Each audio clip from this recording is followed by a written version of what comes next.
Muito bem, nesta manhã fria de agosto, segunda-feira, começando a nossa live começando direito hoje, dia 11 de agosto de 2025, começando esta semana, parabenizando aí, cumprimentando a todas as advogadas e a todos os advogados por esse nosso Dia do Advogado, né, o dia em que se comemora a criação dos cursos de direito no Brasil.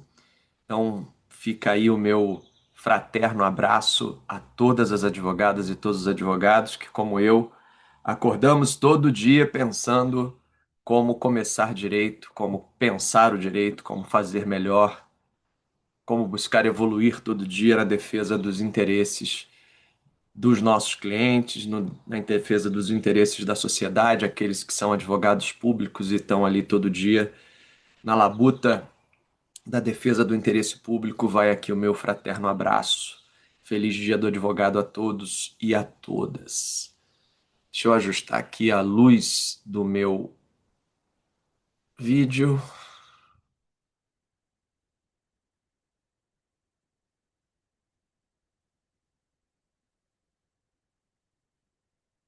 Pronto, agora eu estou vendo melhor o retorno. Vamos ver quem está por aqui. Angélica, muito bom dia. Cacilda, muito bom dia. Enzo, bom dia. Rebeca, Wesley, sejam bem-vindos. Jackson, vamos ver quem mais está por aqui. Edson Frank, seja bem-vindo. Bom dia a todas e a todos. Hoje eu fixei aí o nosso tema, né? Vou falar sobre permuta financeira e a solução de consulta da Receita Federal, número 89 de 2025. Muito obrigado, Cacilda, pelos parabéns pelo nosso dia. Parabéns a você também, a todos que estão por aqui. Hoje o pessoal está meio devagar, né? Entrei um pouquinho mais tarde, 5 minutinhos mais tarde, já foi suficiente para o pessoal dar uma esfriada. Ou será que é a ressaca do Dia dos Pais? O pessoal está aí ainda na ressaca da comemoração. Bom, vamos aí bater esse papo sobre a tal da permuta financeira. Que operação é essa e por que essa solução de consulta da Receita Federal, COSIT 89 de 2025, está gerando um certo debate? A gente vai encontrar aí, tanto nos grupos de direito imobiliário, como já alguns artigos publicados a respeito, o que está acontecendo, qual é o contexto dessa história. Bom, vamos lá. Quando a gente fala em contrato de permuta, trata-se de um contrato típico, previsto no Código Civil Brasileiro, e que define como permuta uma operação em que ocorra a troca de uma coisa por outra coisa, diferente de dinheiro. Justamente porque, quando a troca é de coisa por dinheiro, a operação vai ser tipicamente classificada como operação de compra e venda. Então, a compra e venda é a troca de uma coisa por dinheiro, que é o preço, e a permuta é a troca de uma coisa por outra coisa, que não dinheiro, né? E aí a gente tem a distinção entre essas duas operações. Eventualmente acontece de, tanto na operação de compra e venda, como na operação típica de permuta, haver uma certa mistura dessas duas figuras. Porque às vezes, na compra e venda, eu tenho parte do pagamento do preço feito com uma coisa.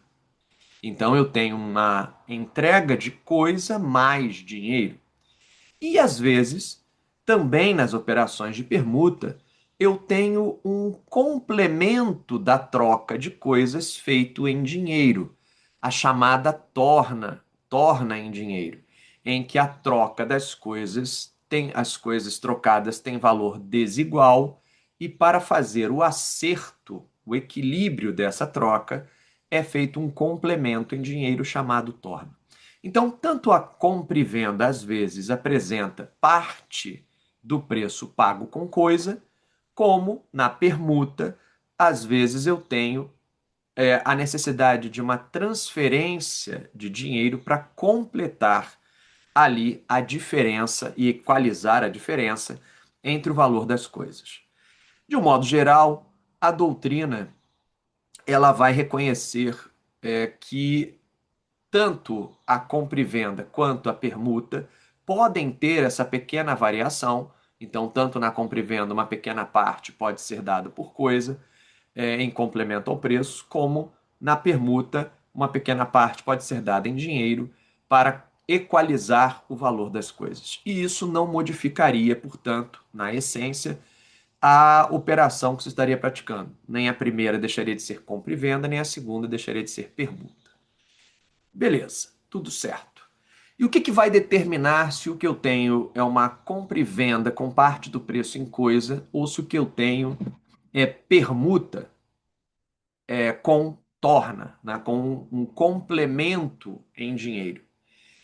Aqui nesse ponto, a doutrina ela diverge um pouco se o que determinaria essa distinção, se o que eu tenho é uma compra e venda com parte do preço em coisa, ou se o que eu tenho é uma permuta com torna, seria a vontade das partes. Então, para alguns autores, o que determinaria isso seria a maneira como as partes, no momento da contratação, no exercício da sua autonomia privada, decidissem dar prioridade. Então, se as partes quiseram dar prioridade à natureza de permuta ou se quiseram dar prioridade à natureza da compra e venda.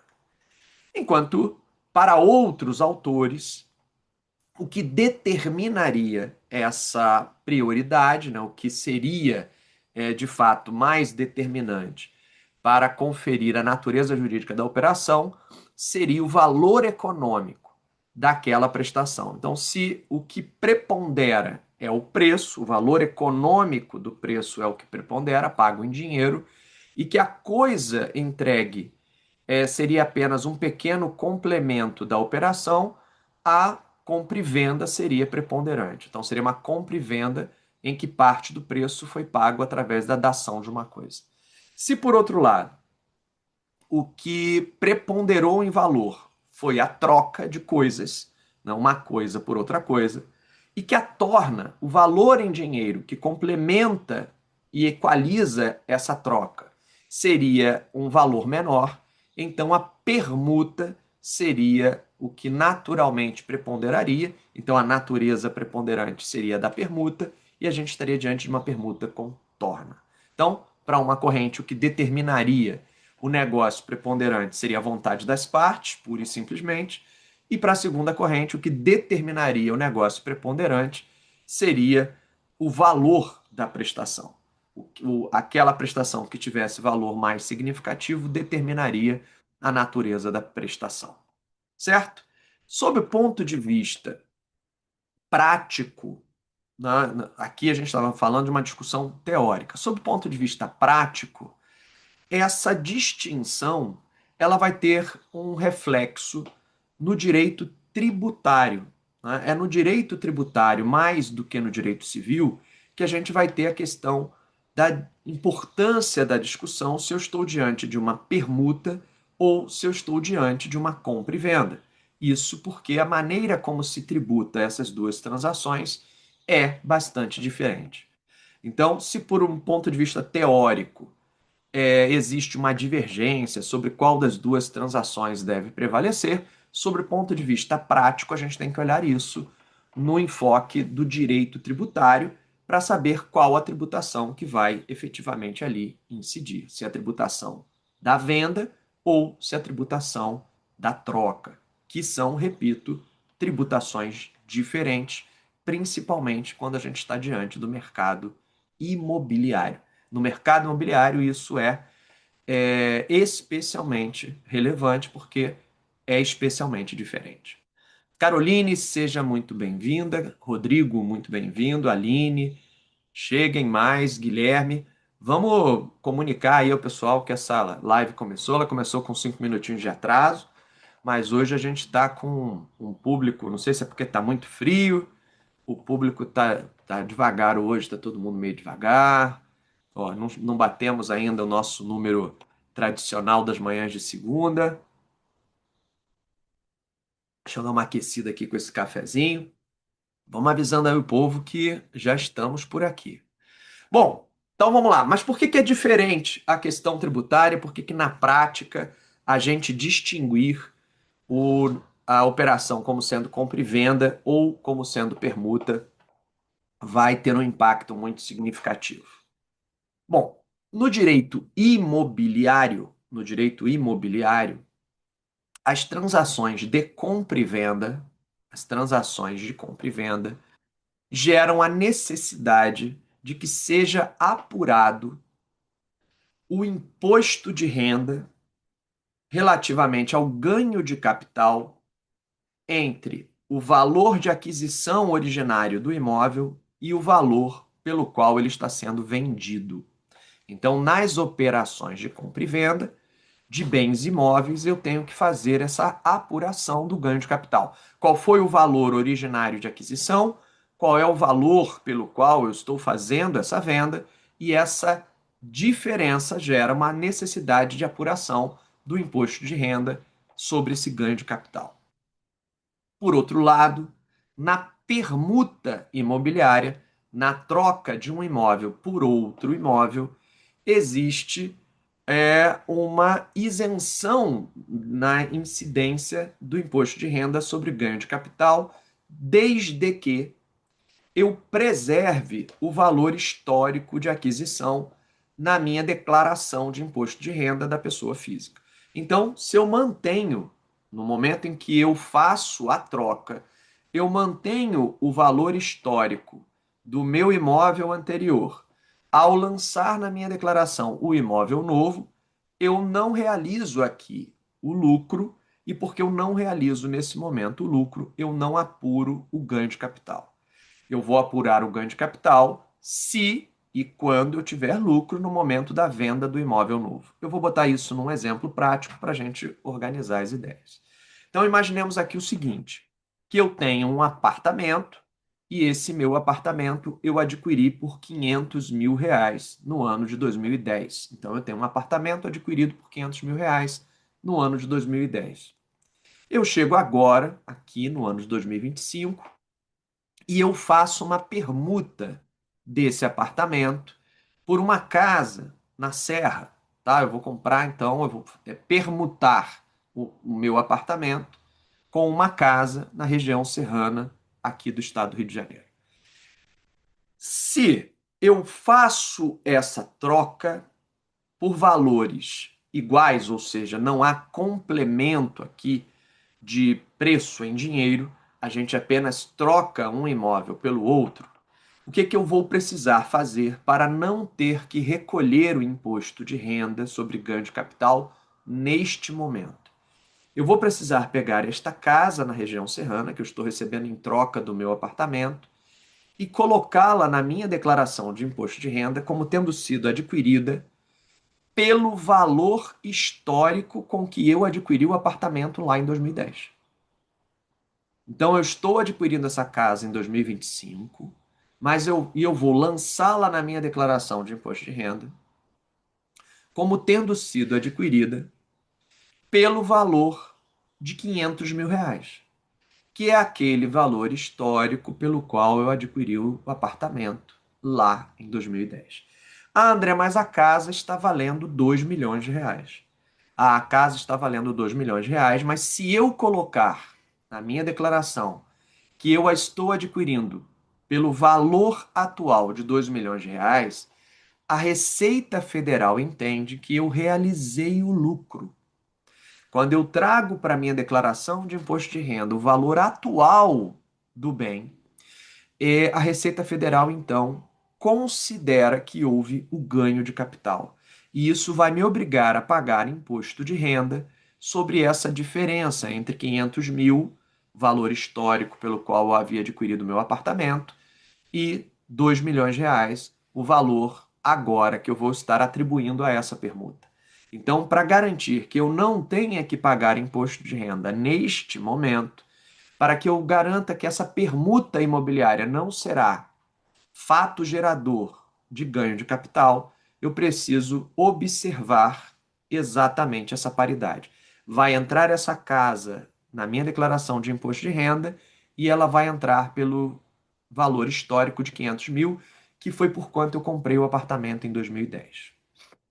Vamos olhar na perspectiva de quem está trocando a casa comigo. Então vamos dizer que quem está trocando, fazendo essa permuta comigo, é a Gisele. A Gisele, ela vai trocar essa casa comigo. Ela adquiriu a casa na região serrana, ela adquiriu essa casa no ano de 2020 e ela pagou pela casa 1,5 milhão de reais. Então ela adquiriu em 2020 a casa por 1,5 milhão de reais e está agora permutando comigo pelo meu apartamento. A Gisele vai ter que fazer a mesma coisa se ela quiser evitar a incidência do imposto de renda no ganho de capital. O que ela vai precisar fazer? Ela vai precisar entrar com o apartamento que eu estou permutando com ela vai precisar entrar com esse apartamento ao valor de 1,5 milhão de reais, que é o valor histórico da casa na declaração de imposto de renda dela. Então, o patrimônio dela era uma casa adquirida por 1,5 milhão de reais e agora é um apartamento recebido em troca e que ela vai manter 1,5 milhão de reais. Isso é importante para que o patrimônio dela não oscile. O patrimônio dela não terá sido alterado. Era 1,5 milhão de reais antes e é 1,5 milhão de reais agora. No meu patrimônio, para que não haja oscilação, eu tenho que manter os 500 mil históricos da minha aquisição de 2010. Então, eu tinha um patrimônio com um apartamento de 500 mil e agora eu mantenho o meu patrimônio com uma casa no valor histórico de 500 mil. Parece estranho, porque é o mesmo imóvel que está saindo da minha declaração por 500 e entrando na declaração dela por 1,5. E é a mesma casa que está saindo da declaração dela por 1,5 e entrando na minha por 500 mil. É estranho, mas é assim que tem que ser feito contabilmente para que eu possa diferir o momento em que esse imposto deverá ser recolhido. Se eu não quiser tratar isso agora como aumento patrimonial, se eu não quiser tratar isso agora como ganho de capital e ter que pagar o imposto de renda, eu preciso respeitar os valores históricos de lado a lado. Mas observem que nessa transação, o que é ainda mais curioso, nessa transação, tanto eu quanto Gisele reconhecemos que os dois imóveis estão valendo 2 milhões de reais no mercado. Nós já conhecemos que os nossos imóveis se equivalem e que o meu apartamento adquirido por 500 mil hoje vale 2 milhões e que a casa dela adquirida lá por 1,5 milhão hoje está valendo 2 milhões. Veja que tanto eu quanto ela reconhecemos que os nossos imóveis têm valor atual de mercado equivalente de 2 milhões de reais, mas nenhum de nós dois vai lançar esses 2 milhões de reais na declaração.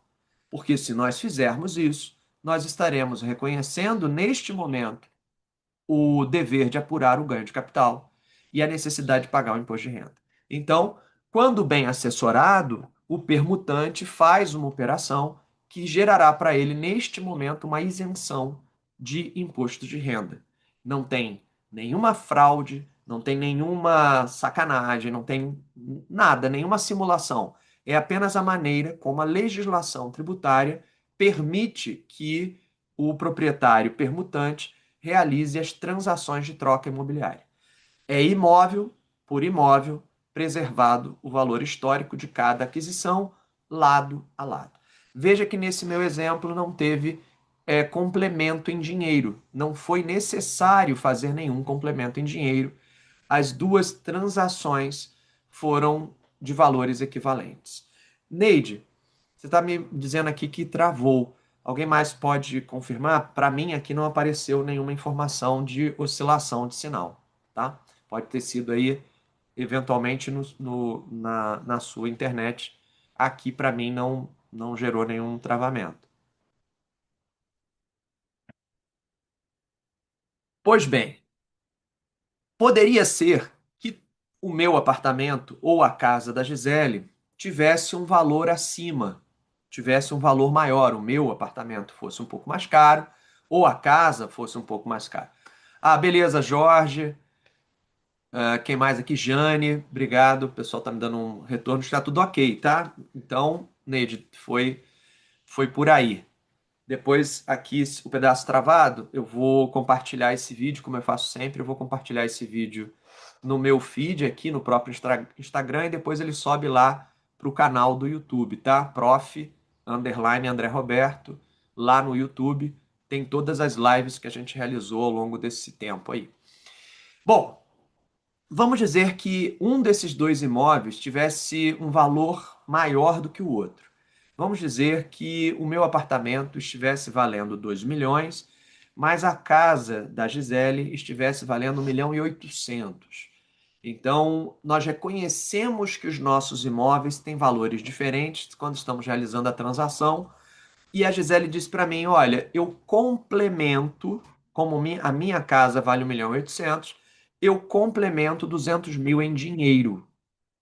Então eu, André, vou permutar o meu apartamento, que hoje está valendo no mercado 2 milhões, mas lembre-se, eu adquiri por 500.000, mas hoje ele está valendo 2 milhões, e eu vou receber a casa da Gisele, que hoje está valendo 1.800.000, mas que ela adquiriu por 1,5 milhão, e ela vai me pagar uma diferença chamada torna, Torna, torna. Ela vai me pagar uma torna em dinheiro de 200 mil reais. Então, essa operação, ela tem coisas trocadas e tem dinheiro, certo? Para as duas correntes doutrinárias, essa transação poderá ser perfeitamente classificada como permuta. Permuta com torna. Por quê? Porque nós dois queremos permutar, então a vontade das partes é pela permuta, e porque a prestação de valor preponderante é a imobiliária. Né? A prestação de maior valor aqui é a imóvel. O dinheiro é uma pequena parcela da história. Então, vamos fazer aqui a nossa troca, a casa pelo apartamento, e haverá um complemento em dinheiro de 200.000. O que a Receita Federal manda fazer, então, neste caso, para fins de apuração do imposto de renda? Para a Gisele, ela vai dar saída no apartamento, não pelo valor de mercado atual de 1.800.000, mas pelo valor histórico de 1,5 milhão, certo? Então ela vai dar saída na casa pelo valor histórico de 1,5 milhão. E ela vai dar entrada no apartamento permutado pelo valor histórico de 1,5 milhão mais 200.000, que foi a parcela em dinheiro que ela complementou. Então agora, no patrimônio da Gisele, eu vou ter 1,5 milhão mais 200. Ela vai ter o apartamento registrado na declaração de imposto de renda dela, na relação de bens e direitos, pelo valor de aquisição de 1,7 milhão. 1,5 milhão da casa, valor histórico, mais 200.000 em dinheiro pago agora. Veja que ela não teve lucro, porque a casa sai por 1,5 milhão, o apartamento entra pelo 1,5 milhão e os outros 200.000 foram dinheiro. Então, aqui ela não teve lucro na venda da casa. Ela não tem que realizar ganho de capital da venda da casa. Saiu 1,5 milhão, entrou 1,5 milhão. Esses 200.000 foram preço em dinheiro que ela complementou e, portanto, aqui o que ela tem agora é um apartamento que, historicamente, no patrimônio dela vai estar em 1,7 milhão. 1,5 milhão da casa, mais 200.000 em dinheiro. Aí eu vou para a minha declaração de imposto de renda. Na minha declaração de imposto de renda, saiu um apartamento de 500.000, valor histórico, saiu. Entrou uma casa, que eu vou ter que entrar com essa casa, né? Eu vou entrar com essa casa na minha declaração, a casa mais 200.000. Então eu vou entrar com a casa por 500, uma pela outra. Eu vou entrar com a casa pelo valor histórico do meu apartamento, ela entra, né, por 500.000, só que eu recebi 200.000 em dinheiro. Esses 200.000 em dinheiro que eu recebi, a Receita Federal impõe que eu realize o lucro e, portanto, eu apure o imposto de renda sobre esses 200 mil. Então, eu vou tratar esses 200 mil como ganho de capital e vou pagar imposto de renda. Ah, André, eu não podia entrar com a casa por 300, né, como se ela tivesse valido 300 mil e os 200 mil como preço, e aí ia dar 500 por 500 e eu não ia pagar imposto? A Receita Federal, o regulamento do imposto de renda não permite que eu faça esse tipo de manipulação. O imóvel que entra pode ser lançado ao valor histórico do imóvel que sai, mas eu não posso dar um valor diferente para baixo para tentar manipular o imposto, tá? Eu poderia até lançar um valor para cima, apurar o ganho e atualizar minha declaração, mas eu não poderia manipular o valor para baixo, até porque a gente sabe que essa casa hoje está valendo 1.800.000. Então não teria justificativa para eu entrar com ela a 300. Ou eu entro com ela a valor de mercado, 1.800, ou eu entro com ela ao valor histórico do meu apartamento que está saindo, que era 500 mil. Então eu vou entrar pelo valor histórico de 500 mil. Como eu recebi mais 200 mil em dinheiro, a torna, esses 200 mil, essa diferença, vai ser tributada. Como é que vai ficar minha declaração de imposto de renda agora? Vai ficar uma casa, vai sair o apartamento, vai ficar uma casa. A quanto? A 500 mais 200. Então eu vou ter uma casa na minha declaração de imposto de renda valendo, né, 700 mil. E eu vou pagar o imposto sobre os 200, que foi quanto o meu patrimônio subiu. O meu patrimônio subiu de 500, que era quanto eu tinha de valor histórico do meu apartamento, e eu agora tenho 700, que é o valor que a minha casa nova vai estar dentro do meu patrimônio. Esses 200 mil aqui, que eu recebi de torna, esses são tributáveis imediatamente. Eu vou ter que apurar o ganho de capital. Veja que não é tão simples, né? Exige uma análise cuidadosa, mas toda vez que eu tenho uma torna em dinheiro, sobre esta torna é necessário promover a devida apuração do imposto de renda e fazer ali o ganho de capital e verificar quanto que dá de imposto, enfim, fazer os devidos recolhimentos. E fazer os lançamentos na declaração de imposto de renda de cada parte de acordo com a regra ali aplicável. Beleza? Essa é a rotina da permuta imobiliária. Ou eu tenho 0 a 0, ou eu tenho ali uma diferença em dinheiro que vai ter que ser lançada de lado a lado, gerando a necessidade de se apurar proporcionalmente o ganho de capital, na medida do dinheiro recebido. Perfeito? Ok. Feito este recorte, me digam aí se até aqui ficou bem compreendido. Porque aí eu agora vou começar a falar da permuta financeira, dessa modalidade de permuta realizada entre terrenistas e construtoras e incorporadoras, e o que aconteceu na solução de consulta, a COSIT 89 de 2025, na interpretação da Receita Federal. Eu preciso entender se até agora o tradicional da permuta imobiliária ficou bem compreendido. Me digam aí. O Alexandre já me deu aqui o ok dele. Opa, Jorge, beleza? Então tá ok.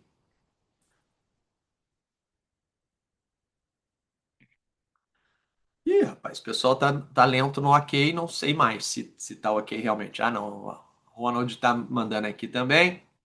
Beleza, então vou considerar que até aqui a coisa rodou. Angélica, maravilha. Então tá. Agora vamos para a permuta financeira. Permuta financeira. O que é a permuta financeira? Gente, a operação de incorporação imobiliária, ela é uma operação complexa, é um projeto complexo que envolve uma necessidade da gente analisar várias formas possíveis de viabilizar o projeto. Afinal de contas, a incorporação imobiliária significa que eu ainda vou construir um empreendimento com finalidade de venda futura das unidades que vão ser construídas. Essas unidades, neste momento, ainda não existem. Então, eu preciso ver de que forma eu vou viabilizar. E um dos insumos indispensáveis dessa incorporação é o terreno, né? As unidades vão ser edificadas sobre o terreno, né? Então eu preciso que esse terreno integre essa operação. Como o incorporador vai adquirir esse terreno, são várias, são inúmeras as possibilidades. Algumas delas envolvem a chamada permuta, que pode ser uma permuta física ou pode ser uma permuta financeira. Pode ser uma permuta física realizada entre imóveis que hoje já existem, pode ser uma permuta física realizada entre um imóvel que já existe hoje, em troca de imóveis que somente vão existir amanhã, ou pode ser, no caso da permuta financeira, a troca do terreno por um fluxo de pagamentos, um percentual das vendas que vão acontecer das unidades futuras no curso da transação, no curso da operação. Vou explicar melhor. A Neide está perguntando aqui. Quando na permuta fica estipulado que o pagamento será após a construção de 12 apartamentos, recebendo 4. Beleza, vou explicar aqui então, Neide. Então vamos lá. Primeira hipótese: o incorporador possui um imóvel ou mais de um imóvel que já está pronto e ele oferece ao dono do terreno permutar aquele terreno por outros imóveis que já estão prontos. Então vamos dizer que esse incorporador ele construiu um prédio em outro lugar.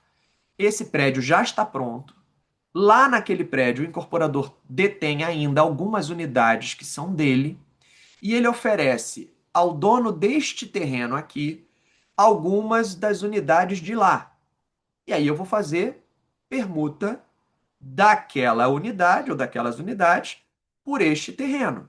É a permuta tradicional imobiliária. Imóvel ou imóveis por imóvel. Sai o terreno daqui, entram os imóveis de cá, é feita essa permuta, zeramos a operação.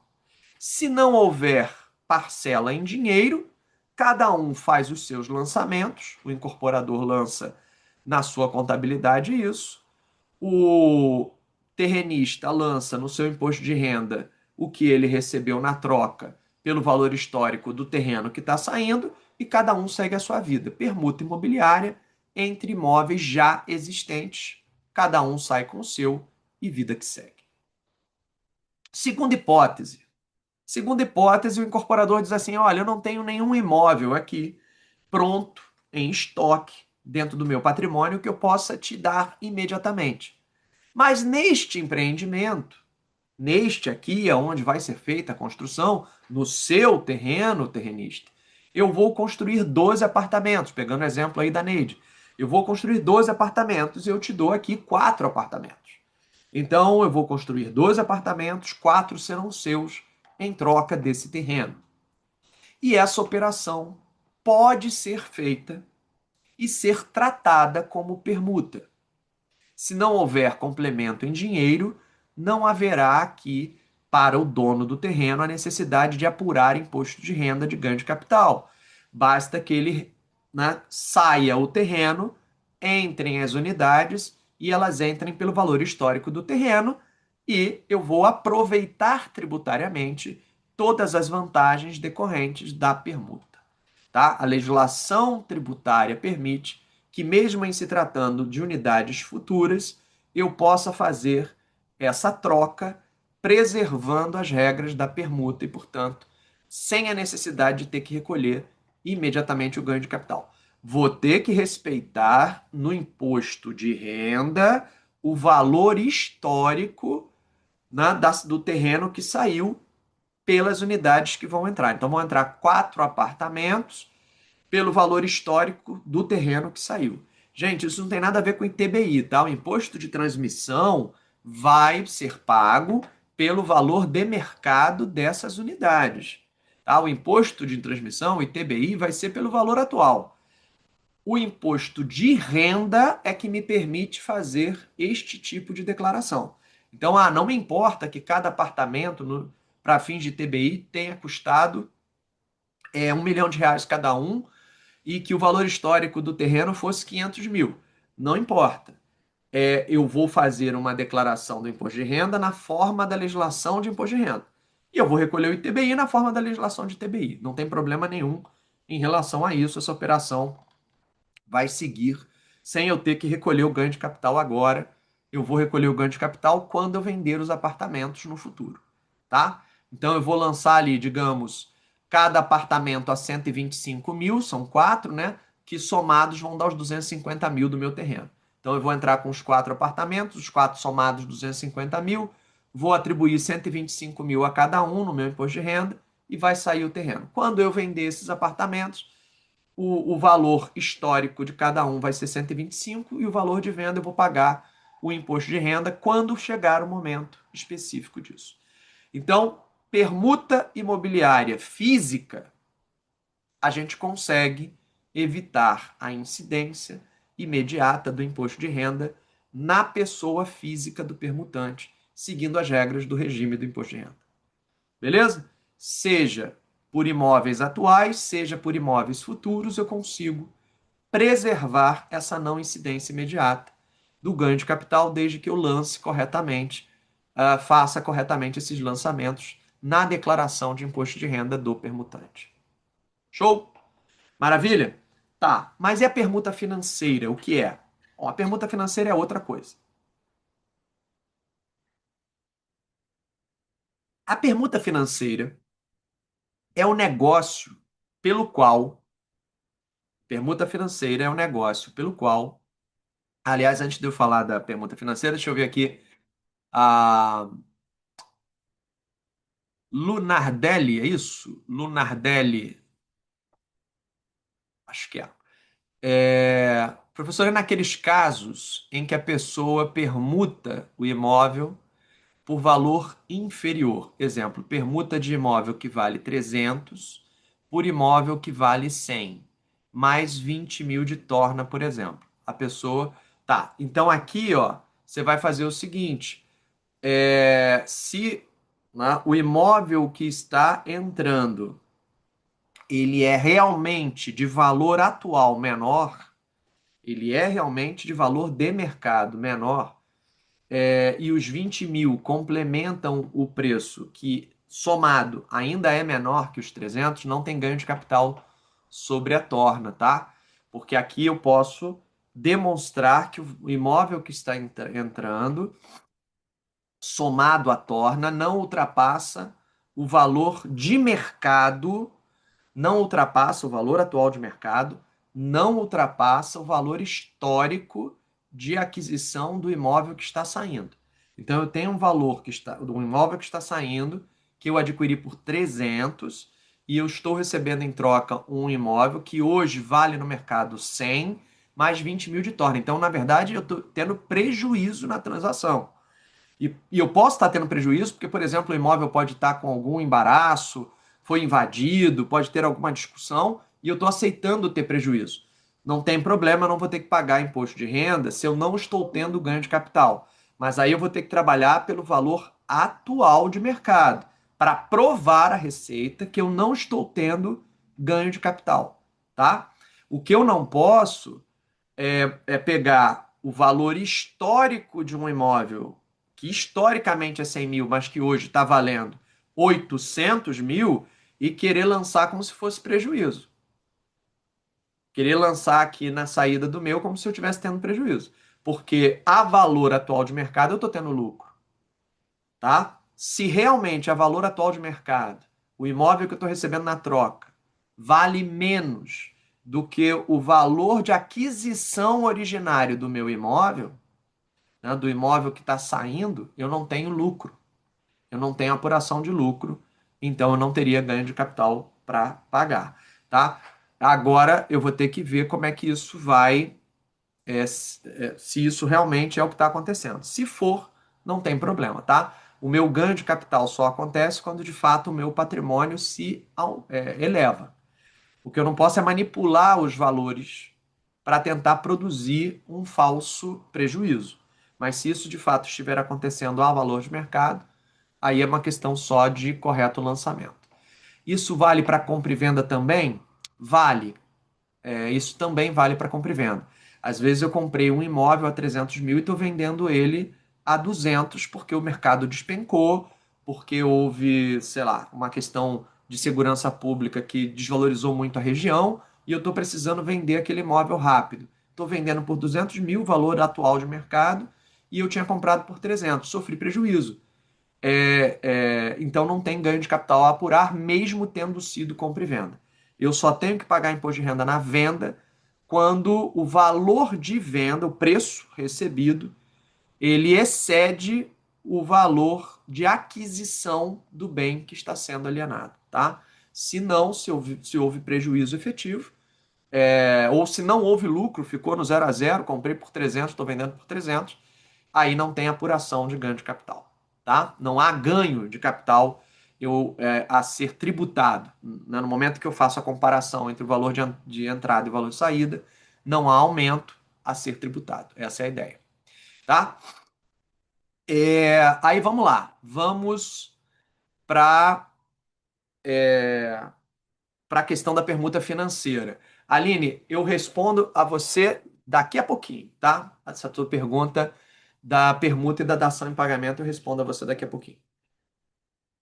Bom, eu é, vou trabalhar então aqui com a questão da permuta financeira. A permuta financeira é um dos muitos mecanismos utilizados pelo incorporador para negociar o terreno com o proprietário do terreno. Então, alguns terrenistas, em alguns lugares o pessoal chama de terreneiro, né?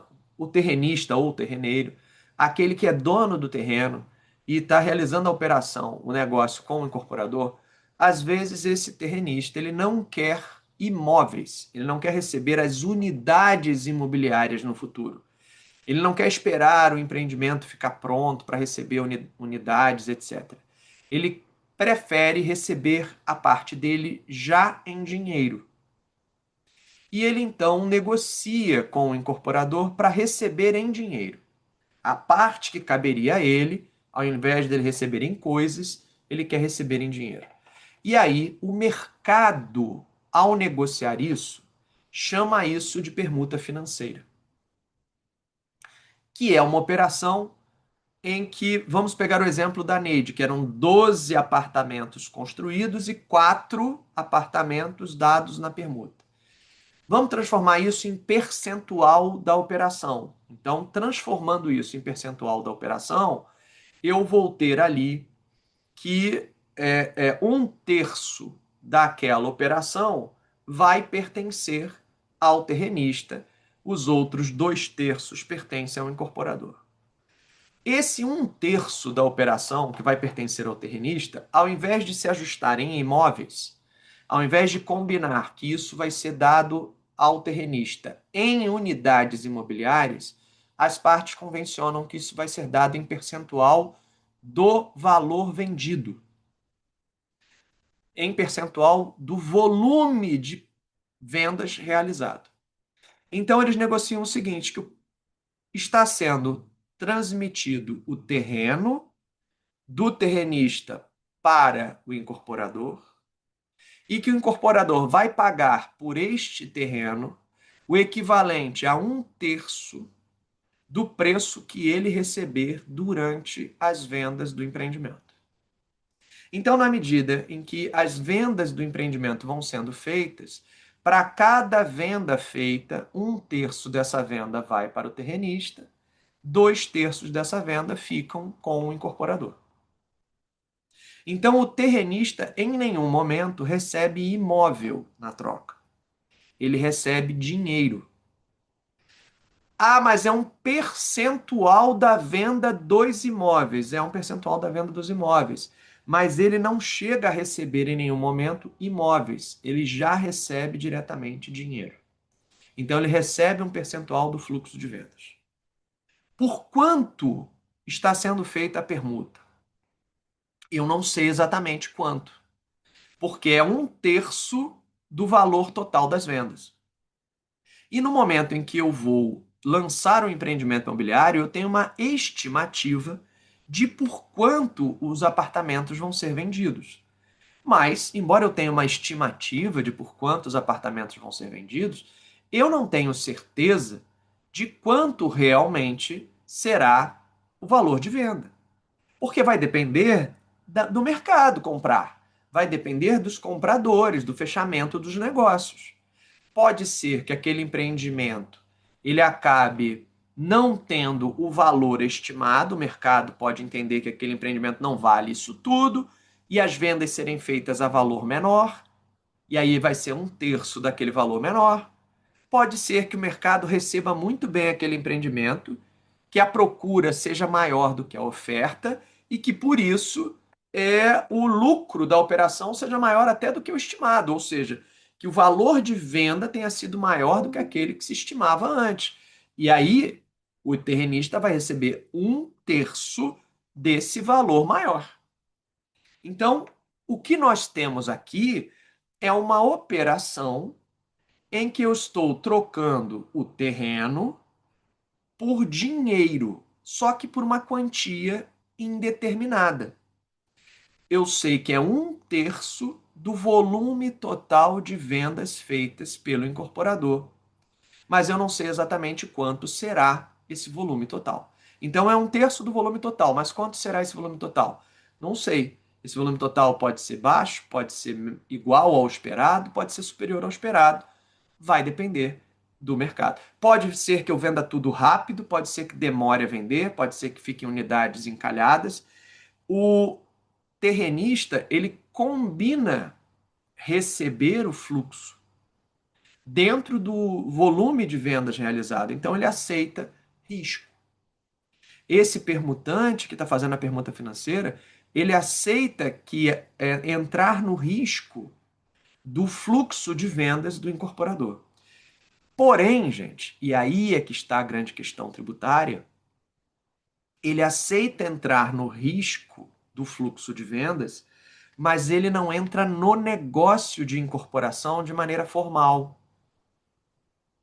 Ah, mas ele poderia, André, entrar formalmente no negócio de incorporação? Poderia.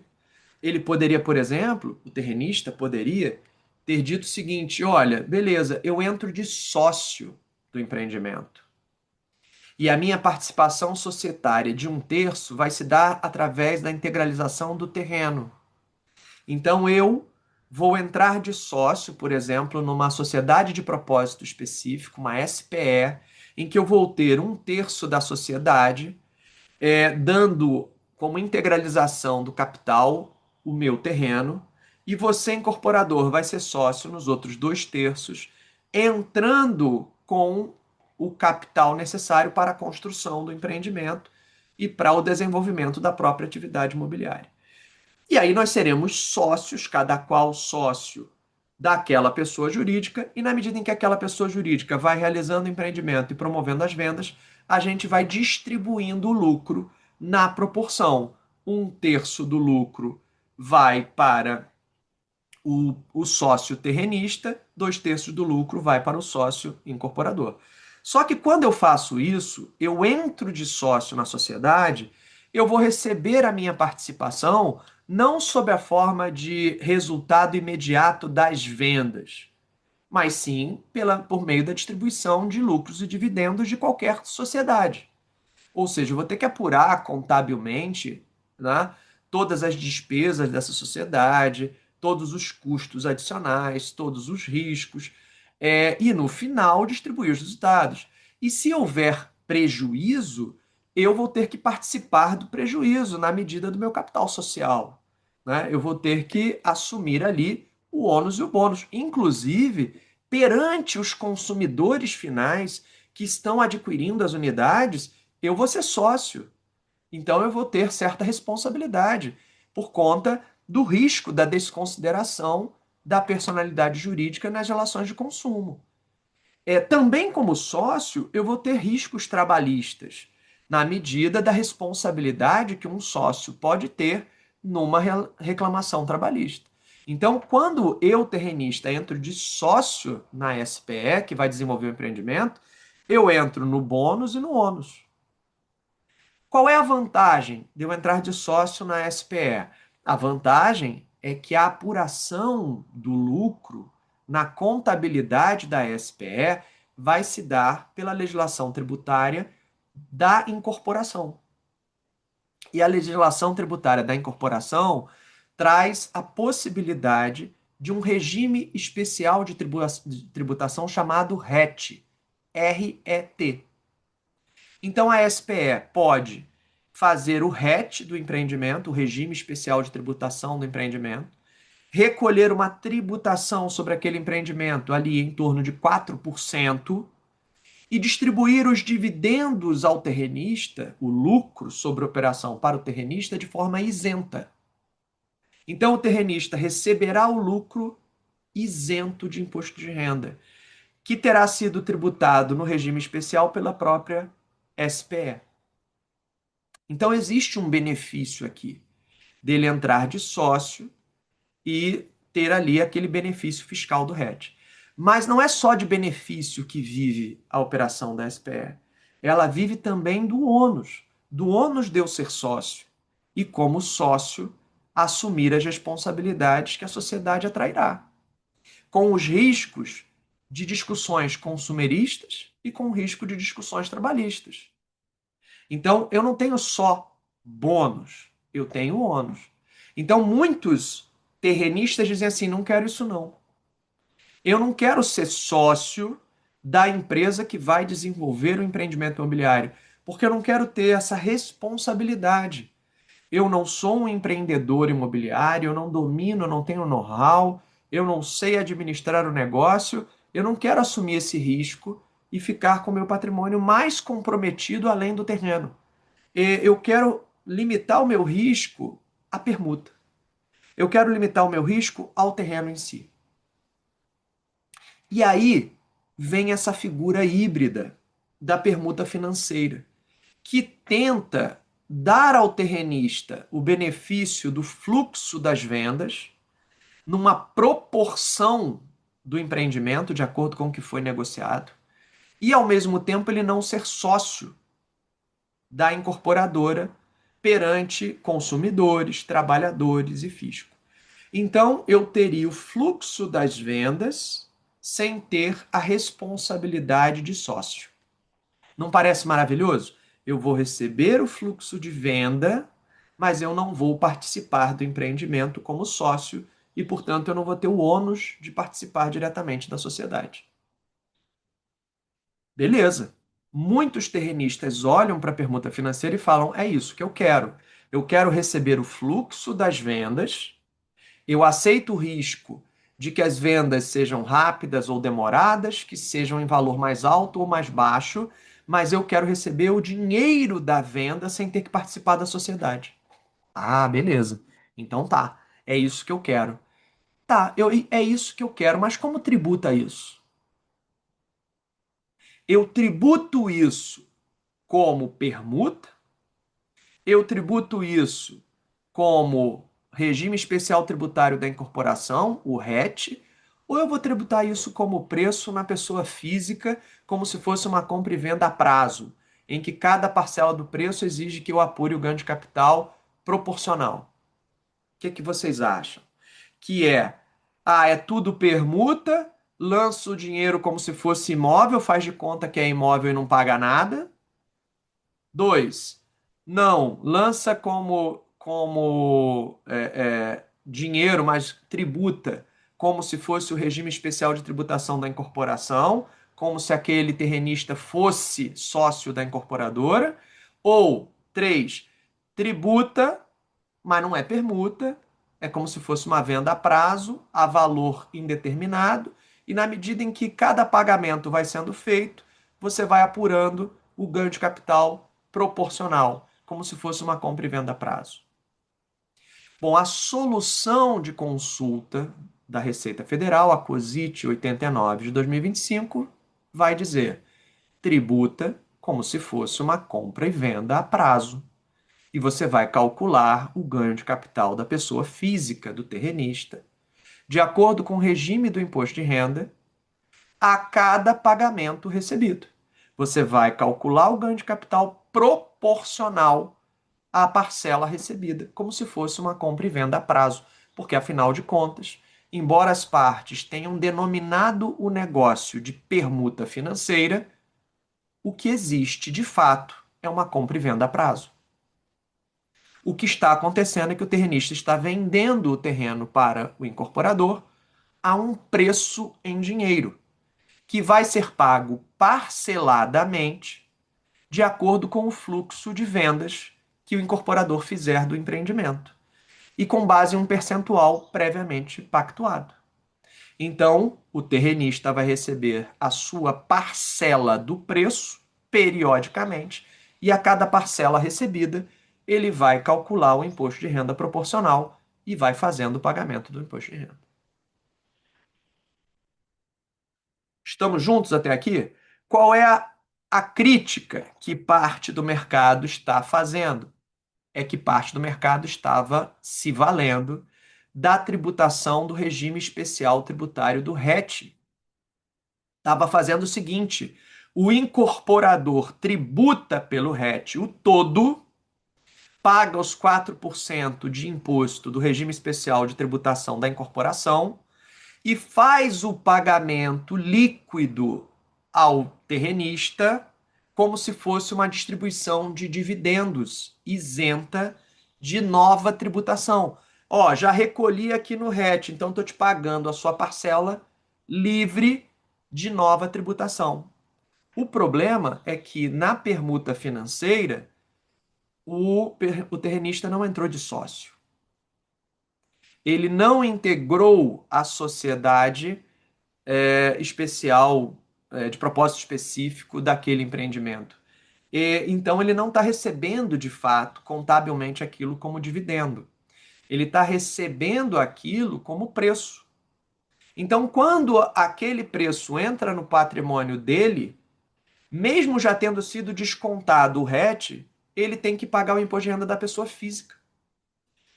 Então, acaba havendo uma tributação dúplice, a do RET e a da pessoa física do terrenista, porque para o terrenista aquilo entrou como preço. Essa é a solução de consulta COSIT 89 de 2025. Então, eu preciso tomar uma decisão antes do tipo de negócio que eu quero. Porque eu não consigo ter o bônus da operação sem ter o ônus dela. Quando eu resolvo tentar ter só o bônus, eu posso acabar tendo um tiro pela culatra, que é eu não quero ser sócio para o ônus, mas eu quero ter o bônus de receber aquilo de forma líquida pela tributação especial da incorporação. E aí a Receita está dizendo, não pode. Ou você é sócio e recebe como dividendo, ou você não é sócio e recebe como preço. Só que se eu não sou sócio e recebo como preço, mas eu recebo deduzido o RET, eu, terrenista, paguei imposto duas vezes. Porque lá a incorporadora debitou o RET do valor que ela ia me pagar e eu aqui paguei na física o imposto de renda de ganho de capital. O que, que eu preciso alinhar? Eu preciso alinhar com o incorporador como é que vai ser isso. Ou ele não desconta o RET e me paga diretamente a parcela do preço, o RET é dele sobre a diferença dele, e eu pago o imposto de renda sobre o que couber a mim em valor cheio, eu vou receber o valor cheio e eu vou pagar o meu imposto de renda da pessoa física, ou então eu vou entrar de sócio para ter direito à tributação do RET, e aí eu vou receber de forma líquida e isenta de dupla tributação. Tá? Eu preciso resolver como é que isso vai acontecer no momento de organizar a operação. O que eu não posso, como terrenista, é ficar no meio do caminho. Tá? Eu tenho, ou eu negocio com o incorporador o seguinte: você vai me pagar o valor cheio. Você não vai deduzir RET de mim, porque eu não me sujeito à tributação do RET, segundo a Receita Federal. Se eu não me sujeito à tributação do RET, você tem que me pagar a minha parcela, o meu um terço, de forma bruta. E eu vou recolher aqui e transformar isso num ganho líquido. Senão eu pago duas vezes. Ou então eu vou participar do empreendimento para receber isso como um dividendo líquido de tributos, porque já foi tributado na pessoa jurídica. O meio do caminho é que não dá. Né? O que a Receita está dizendo é: você não pode, por autonomia privada, transformar uma operação que troca coisa por dinheiro em permuta física imobiliária, porque física ela não é. Né? Então, nem pode transformar isso num regime societário de distribuição de dividendos se essa sociedade não foi corretamente constituída. Alguém aqui tinha feito uma consideração interessante, uma pergunta, né? Foi o Tiago Brandão, que qual é melhor, SPE ou SCP? Vamos lá. A SCP pode ser uma saída para isso, Tiago. Né? A sociedade em conta de participação, a SCP, pode ser uma alternativa a ser avaliada. Porque na SCP eu sou um sócio oculto. Então, eu, terrenista, eu posso ser um sócio oculto da operação. Existe um contrato de sociedade, mas essa sociedade ela não é personificada, ela é uma sociedade sem personalidade jurídica própria, mas ela é registrada, o contrato societário é registrado para fins de tributação, o lucro da SCP é apurado contabilmente e informado à Receita Federal. Não cria personalidade jurídica própria, não se confunde com a empresa ostensiva da incorporadora, mas é feito, né, uma contabilidade própria e uma tributação própria. A SCP, como o terrenista fica como sócio oculto, ele não participa diretamente das decisões administrativas do negócio. Quem vai fazer toda a operação, quem vai vender as unidades, quem vai responder pelas questões trabalhistas, quem vai responder pelas questões consumeristas, pelas questões fiscais, é o sócio ostensivo, que nesse caso seria o incorporador, e o sócio oculto vai apenas receber os dividendos, que é o lucro líquido apurado da sua participação e na medida da sua participação.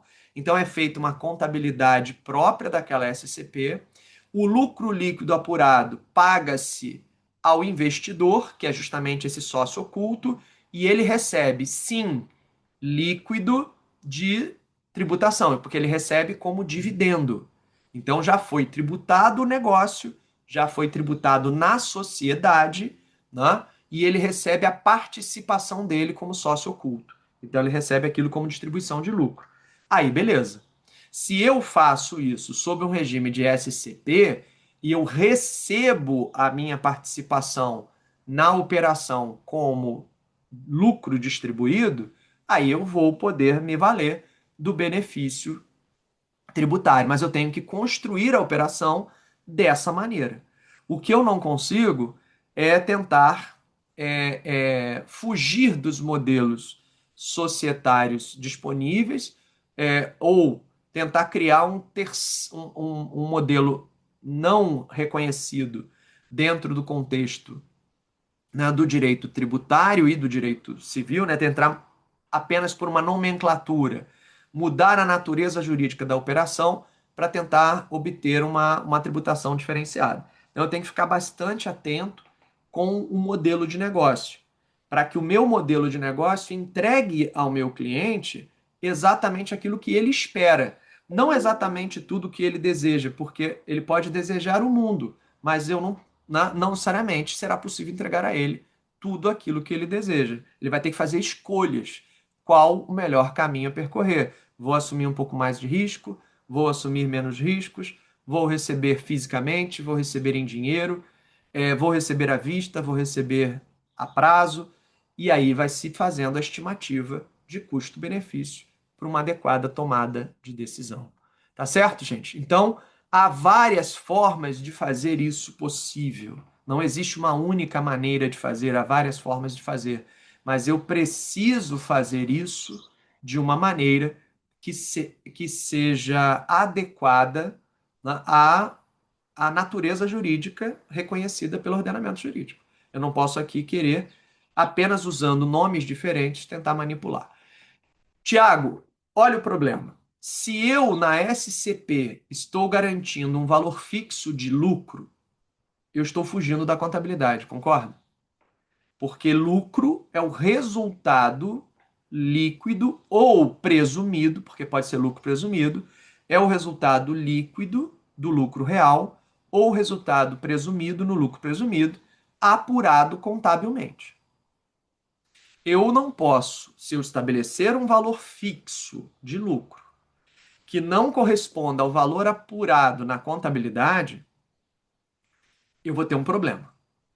Se o meu valor fixo de lucro for menor do que o valor apurado contabilmente, as partes terão definido uma distribuição parcial de lucro e um acúmulo de lucro no caixa da sociedade, o que é permitido. Tudo bem. Mas se eu distribuo um lucro maior do que o que foi apurado, não é lucro, é pagamento. E se não é lucro, é pagamento, isso tem natureza de renda. E se tem natureza de renda, adivinha? Vai ter que pagar imposto de renda sobre a diferença. Então, se eu garantir na SCP um valor fixo, eu tenho que estar preparado que parte desse valor seja considerada pagamento e que parte desse valor seja tributado como renda. Eu tenho que estar preparado para isso, tá? O certo é que o valor a ser pago ao terrenista seja de até o valor do lucro apurado efetivamente, seja pelo lucro real, seja pelo regime do lucro presumido. Até o valor apurado no lucro, tá tudo certo. Acima, eu vou ter problema, porque aquela diferença superior ao lucro efetivamente apurado não é lucro. Então, se não é lucro, eu estou recebendo algo que tem outra natureza. E aí, na hora de apurar que outra natureza é essa, isso vai me atrair consequências de imposto de renda. Certo? Alguém tinha me perguntado aqui sobre questão de permuta e dação em pagamento. Né? Ah, se eu não me lembro mais aqui quem foi que foi a Aline. A Aline aqui falou sobre a questão de diferença entre permuta e dação em pagamento. Vamos lá. Para os fins apurados pela Receita Federal no cálculo do imposto de renda, a dação em pagamento de imóveis por outro imóvel é considerado para fins tributários igual à permuta.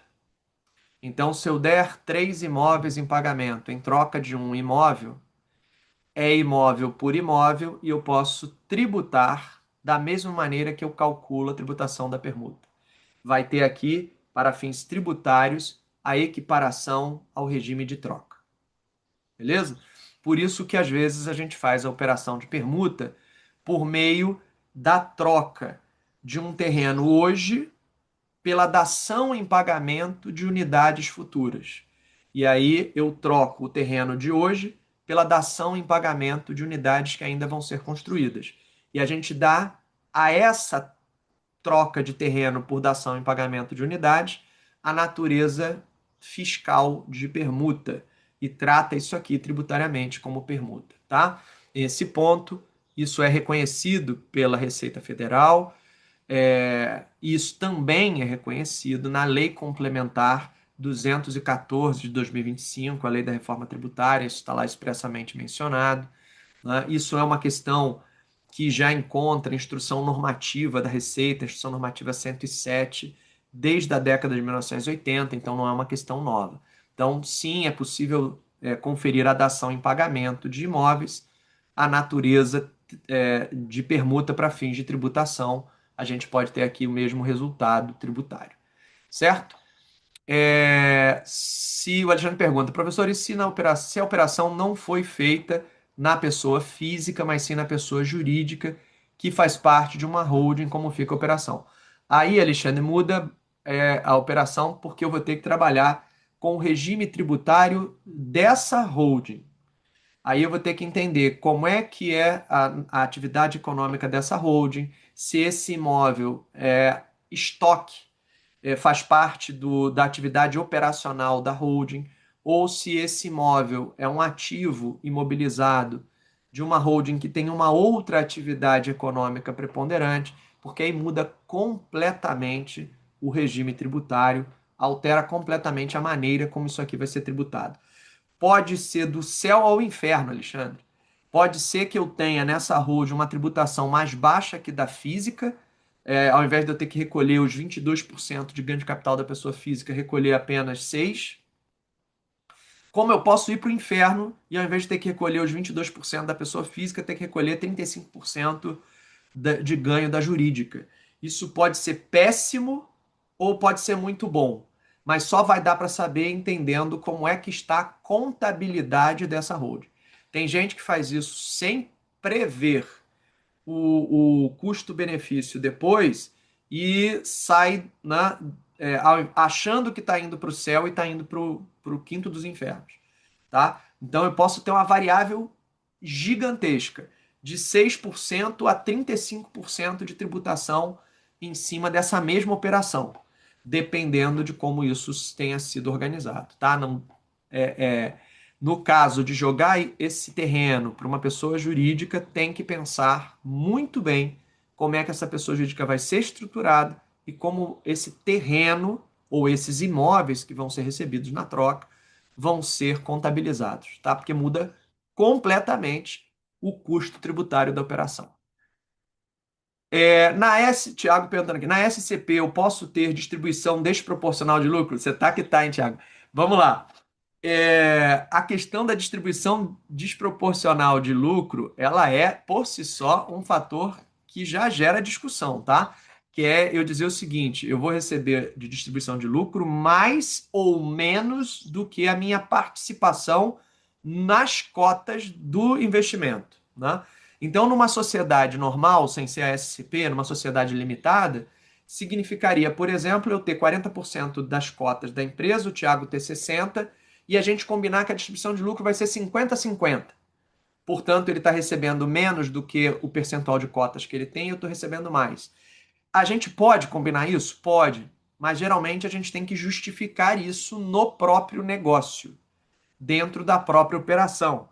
O que que justifica alguém que tem uma participação societária menor receber mais lucro do que a outra, né? De maneira, portanto, desproporcional?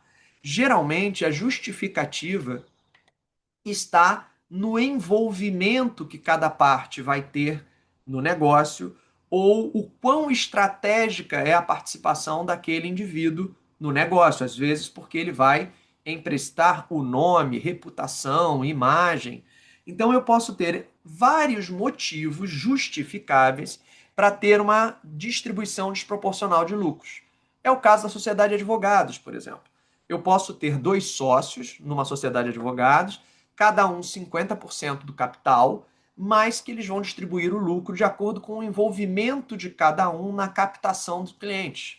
Então a gente pode combinar por escrito, em acordo de sócios, que apesar de termos cada qual 50% do capital social, nós vamos receber os lucros de acordo com os nossos esforços de captação de clientes. Então a gente vai ter uma distribuição desproporcional. O problema, Thiago, é quando essa distribuição desproporcional de lucro, ela não tem uma motivação negocial, a Receita alega que existe aí um abuso de forma, porque eu estaria, na verdade, dissimulando uma doação, por exemplo. A parte que tem uma participação maior na sociedade estaria doando a sua parte dos lucros para outra que tem uma participação menor. Geralmente algo que ocorre entre gerações de uma mesma família. O patriarca tem mais cotas, o filho tem uma cota menor, mas eles distribuem de forma desproporcional para que o patrimônio vá passando para o filho por meio dessa distribuição desproporcional. Tem que tomar cuidado para que eu não tenha discussão com a Receita de uma dissimulação de uma doação, que eu não quero pagar o imposto, então eu digo que isso é uma distribuição desproporcional. Então, o risco, Tiago, é esse. Eu tenho que justificar por que que esse investidor, que tem uma cota menor do investimento, vai receber uma participação maior. Qual é a razão para isso? Se eu não tiver uma razão, eu posso cair na discussão de que aquele acordo societário ele abusa da forma e por isso ele dissimula uma doação e eu ia acabar tendo uma tributação, uma cobrança, né, de uma tributação adicional.